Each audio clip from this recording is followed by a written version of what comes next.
இயேசு சொல்றாரு சீஷர்கிட்ட, இந்த நாட்களை காணும்படிக்கு முந்தின காலத்துல இருந்த நீதிமான்களும் பரிசுத்தவான்களும் தீர்க்கதரிசிகளும் ஏங்கி தவித்தார்களாம். ஏன் ஏங்கி தவிக்கணும்?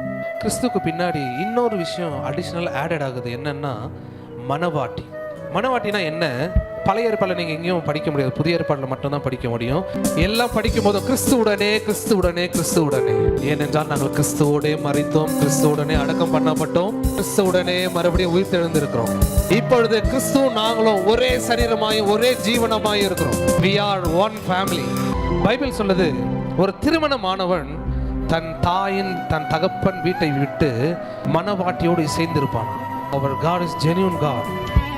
நம்ம எப்போ ஒரு மனவாட்டியை ஏற்றுக்கொண்டாரோ அப்போ பரலோகத்தின் மேன்மையை விட்டு நம்மோடு நமக்குள்ளே வாழ்கிறவராக இருக்கிறார். நம்முடைய உறவு அறுபடவே முடியாத உறவு. அவர் எப்போதுமே நம்மை விடுகிறவர் அல்ல, நம்மை மறப்பவர் அல்ல.